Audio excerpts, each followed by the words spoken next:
What's up, ghosts? Jake here with the Moonlit Ghost. You might be familiar with my videos where I attempt to debunk claims of the paranormal. Rest assured, I am still making those videos. But sometimes, stories need to be told just for what they are. It's in this series where I will share with you some of the strangest, darkest, and mysterious stories this haunting world has to offer. Welcome to the Moonlit Ghost Stories.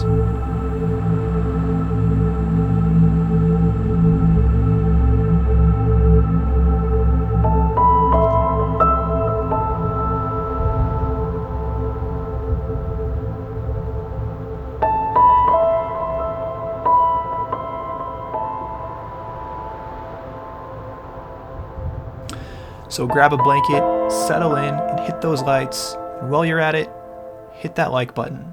Let's try to get this to 100 likes.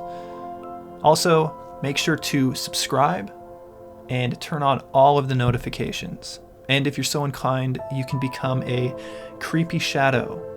And for just $1 a month, support me on Patreon. Thank you, and without further ado, this is a story you probably haven't heard of before.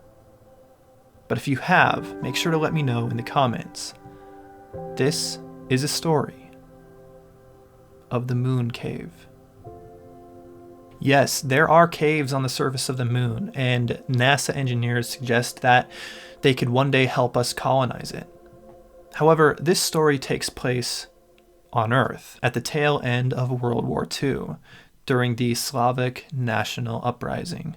Antonin Horak, a military commander who later would be known as Tony Horak, after emigrating to the US, claimed to have found a very mysterious and interesting cave he called the Moon Shaft during one of his expeditions through the Tatra Mountains in Slovakia. His experience was so intriguing that Jacques Berger, French author and spy, would later proclaim in his book Le Livre des Inexplicables to be one of the greatest mysteries ever. The tale comes down to us from a 1965 article in the National Speleological Society, which Horak had published excerpts in from his journal. Horak begins, "Early yesterday, Sunday, October 22nd, Slovak found us in a trench and hid us in this grotto." The grotto being the entrance to a cave system. Horak, along with his battalion, were retreating through the northern slopes after holding position in the Tatra Mountains for 12 hours, when the Wehrmacht, the armed forces of Germany, opened up on their position with two 70mm guns. Eventually, the firefight became close combat fighting, and during the skirmish, Horak was stabbed with a bayonet in his left hand and shot before being knocked unconscious with the butt of a rifle. Horak said that if it were not for his fur cap, his skull probably would have been fractured. He woke up Sunday morning to find a local herdsman introducing himself as Slavic, treating his wounds along with two others from his unit, Jurek and Martin. Horak described the man as a rough and ready Samaritan who smiled at Horak to comfort him as he regained consciousness. Jurek had a sliver of steel embedded in his thigh, which Slavic readily yanked out and bandaged. Martin was worse off than all three of them, having been slashed across his chest and deep into his belly.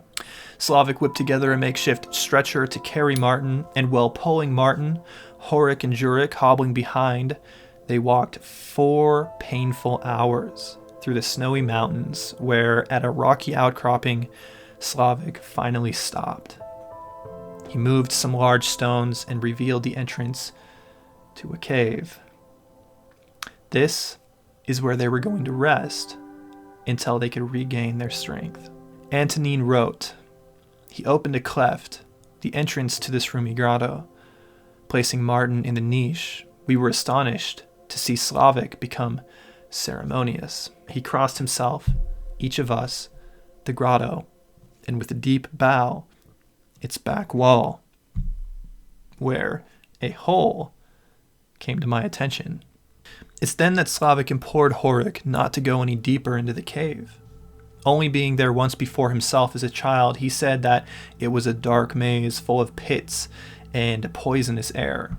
And what struck Horak the most, as he put this in quotes in his journal, is that he said Slavik said it was certainly haunted. After speaking together for a little bit, Slavik left them to fetch supplies from his village, and Horak, Jurek, and Martin were left in the opening of the cave in the snowy mountains with German patrols scouring the hills all around them. And what's worse is that this was supposedly a haunted cave. And despite Slavik's best efforts, the three of them were in dire straits. Martin was going in and out of consciousness. Jurek had a heavy fever, and Horak, with a head injury and a bayonet wound, waited in the cave for Slavik to return with food and supplies, and there was no guarantee he would return. Many hours went by, and Jurek and Horak talked back and forth, and they contemplated what they should do.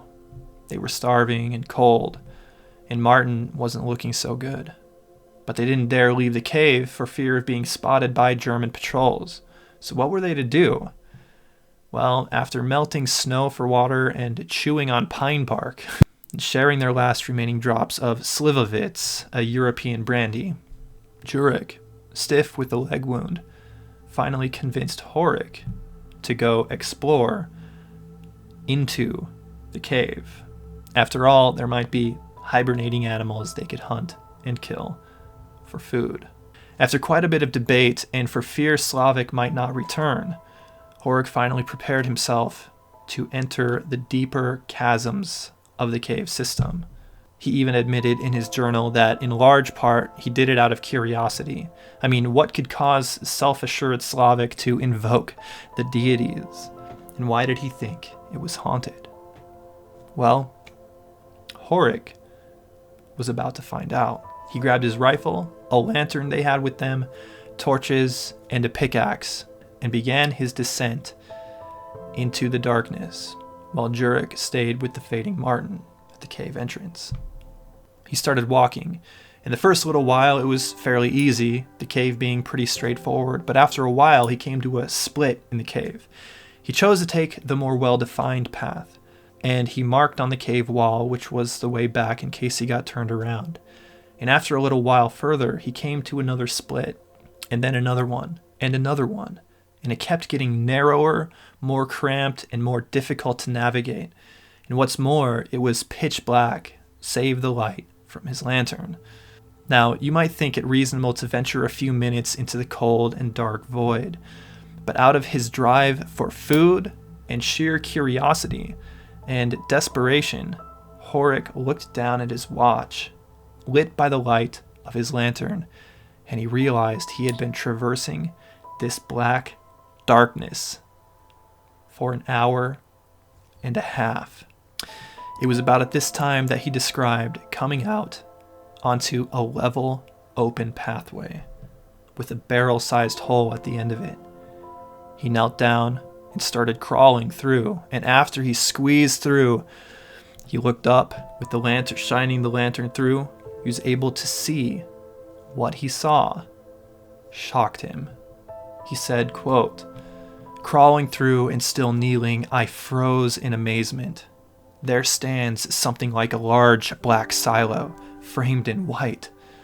Regaining breath, I thought that this was a bizarre, natural wall or curtain of black salt or ice or lava. But I became perplexed, then awestruck, when I saw it is a glass-smooth flank of seemingly man-made structure, which reaches into the rocks on all sides. Beautifully cylindrically curved, it indicates a huge body with a diameter of about 25 meters. Where this structure and the rocks meet, large stalagmites and stalactites form that glittering white frame. The wall is uniformly blue-blackish. Its material seems to combine properties of steel, flint, rubber. The pick made no marks and bounced off vigorously. Even the thought of a tower-sized artifact embedded in rock in the middle of an obscure mountain in a wild region where not even legend knows about ruins, mining industry, overgrown with age-old cave deposits, is bewildering. The fact is appalling. He navigated a little closer, and there was a crack through the center of the wall. And thinking himself skinny enough to venture through it, first threw a lit torch through, upon which it hissed as it extinguished in the dark abyss on the other side. He said it sounded like a hot plowshare being dropped in water, which echoed on the other side, indicating that there was a large, hollow structure just on the other side, out of view. And of course, being ever curious, he needed to know what was on the other side of this wall. So he knelt down and started squeezing through that small crack in the wall in the pitch black, which was the tightest fit of this journey so far. He put his lantern forward, poked his head in, and only being able to see just out in front of his face, holding tight to his only source of light, he starts wriggling through this crevice, squeezing and pushing himself through, and he quickly becomes disoriented, because little did he know this crevice would start angling downward at about a 60-degree angle. He said, "The crush got the better of me in laying sideways, nearly upside down, and remember, with a head wound, he got stuck." Realizing quickly he was in a bad position, he was able to torque his body with one good motion, and with one solid push backwards, he was able to regain some of his confidence that he could get out. And fortunately, he was able to push himself back out and get out. But it was quite the scare. Once out of the crack of that mysterious wall, he stood up, took a deep breath of relief, and realized he needed to turn back at this point. Failing in his mission to find animals or any sort of food, and realizing he wasn't going to be able to go any further at this point, he started heading back. Horak got back to the entrance of the cave at around 4 p.m., and to their dismay, he didn't have any animals. He didn't have any food, not even any bats. But there were bats in the cave, which Horak was going to go back and try to get. But also Horak said in his journal that he didn't feel it necessary to explain to Jurek or Martin at this time what he had discovered. But fortunately, and to their surprise, just a while later, Slavik did return with food and supplies and his daughter Anka, which Jurek took an immediate liking to. And the three of them were able to eat, get some fresh bandages, and just rest some before Slavik and Anka left once again. Horak didn't see any reason to tell Slavik about his journey, and after Slavik left, they were feeling better than they had for a while. They had fresh food, and they were able to get a good night's sleep, and they seemed to be healing up relatively well, though Martin was still struggling a little bit. The next morning, Horak took on the task of cutting and braiding their belts and other materials, and created a rope so he could go back and use it to help him explore further this strange part of the cave. Although he wasn't explicit in explaining all the details to Jurek, he just said he needed it to help explore the cave. And later that night, Horak went back into the darkness, and by 10 p.m., he was at the wall again. Using his pickaxe tied to the end of his rope, he positioned it at the mouth of the crack, and as before, he knelt down and started forcing his way through this narrow crevice. And he was able to throw the end of the rope through, and he could tell that there was an opening, some sort of void on the other side of this wall. And it was his fear that he would fall out onto the other side into a dark, watery pit. And who knows what would be in there. But he was determined to find out. And he kept wriggling through, but his clothes kept catching on the jagged, claustrophobic rocks that were just squeezing in on his body the further he wriggled in. And he tried squeezing in and doing everything he could, but then it really dawned on him that he was getting more and more wedged in here, and he had his lantern out in front of him, and he started inhaling the fumes of his lantern. Feared that he was going to be burned alive, but with another swift motion, he was able to push himself back out and He got back out to the side he'd been on normally, and he stood up and he took a couple deep breaths. And it's here that he describes seeing lurid visions. He doesn't say exactly what he saw, but I'm assuming he was lightheaded and he saw maybe flashes of light, and it was probably pretty frightening. But standing back, he composed himself, and he kept trying to think, how could he get in? Because he knew something was back there, and he knew that he could get through, but he just needed to think about how to get through there. So what does he do? Thinking about the fact that his clothes were catching on all of the rocks, he strips down to everything. He kept his shirt on, but everything else he just took off. And he goes back in, and he tries to wriggle through again. And this time, he was successful. He was able to pull himself out through the other side with still holding on to his lantern with the rope. And remember, he's like almost upside down, and he pulls himself through, and he starts, there's ground underneath him, and he starts rolling down this hill, and he comes to a stop. He hits another wall that is identical to the wall that he had just squeezed through. And before he could stand up or even compose himself, he hears whispering. He said, quote, "I cannot describe the somberness and the endless whisperings, rustlings, and roaring sounds, abnormal echoes from my breathing and movements."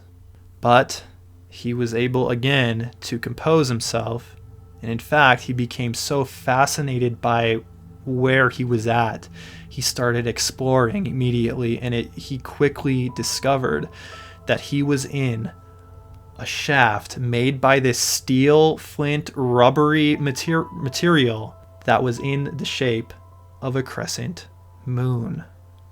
And it was about 25 meters in diameter. After a few minutes of taking this incredible sight and this haunting structure in, he left, the way he described it, as jubilant. He was able to successfully wriggle back through the crevice, dress himself, and he smoked his pipe in excited triumph. He had finally been to the inside of this mysterious structure. He would return nearly every night over the course of a week during their stay in the cave, the whole time keeping it a secret from Jurek, Martin, and Slavik. And like a true scientist, every time he returned, he performed experiments. One time he fired his gun upwards at the ceiling, and he couldn't tell that it hit anything at the top. And one time, one bullet ricocheted off of the wall, and it left a blue-green spark behind it. But it echoed loudly like a freight train. He had to cover his ears. He explored the other offshoots in the cave to try to find other entrances, but ultimately was unsuccessful. And well, inside the moon shaft one night, he was exploring the surface of the shaft in one of the horns of the crescent moon, and he came across bones. Digging into the dirt, he realized it was a whole skeleton of some creature. He could tell pretty quickly that it wasn't human, but whatever it was big. And he kept some teeth from the creature that he would later have looked at by a curator of paleontology. At one point, he dug into the dirt inside the structure a ways and claimed to be able to hear the humming of some sort of engine or power source that emanated heat through like a grooved grate, I think he described it. And every night for about a week, Horak would return to the moon shaft, and during the day, Slavik would return with more food and supplies. And for several days, it looked like everything was looking up. They were all on the mend, until, unfortunately, Martin passed away in his sleep. Horak and Jurek, along with the help of Slavik, they buried Martin, and Horak paid Slavik, after they had left, to erect a nice cross over Martin's grave. Prior to leaving the cave, so Horak and Jurek at this point were healthy enough that they could be on their way. They were going to leave and see if they could find their unit.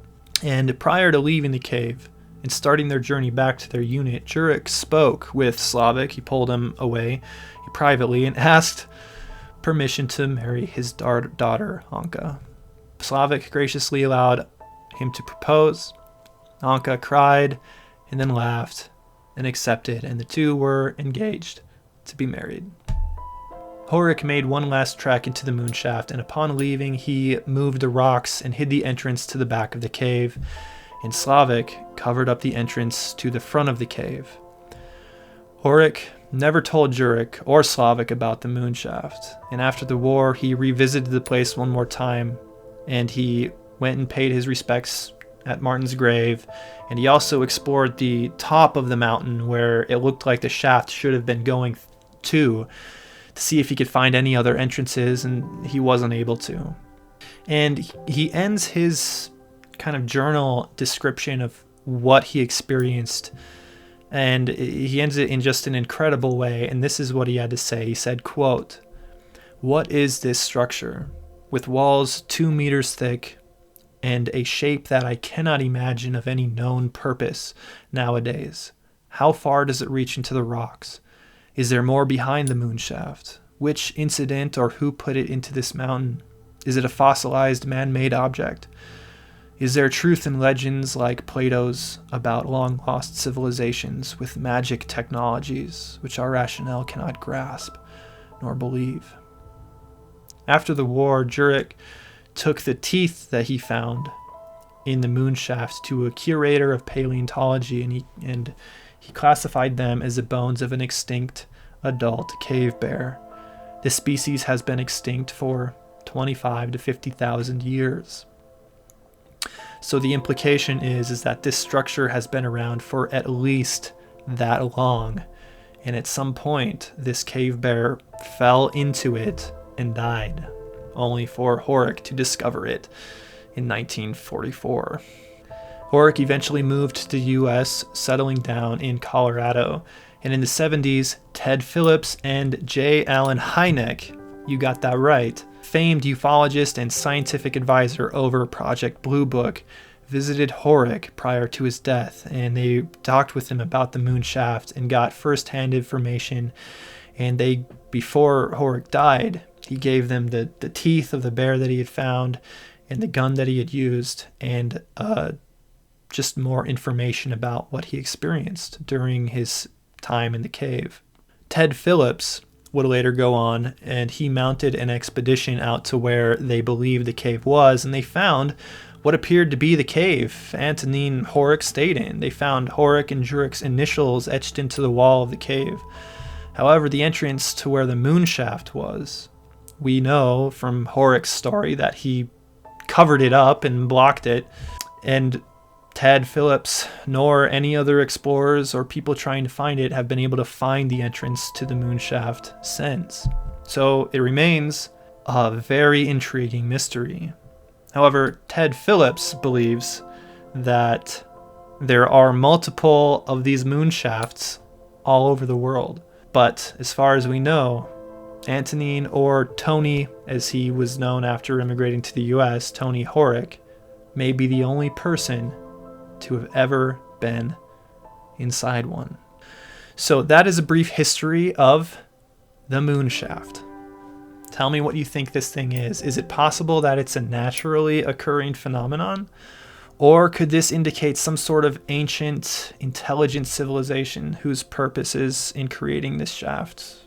We know not.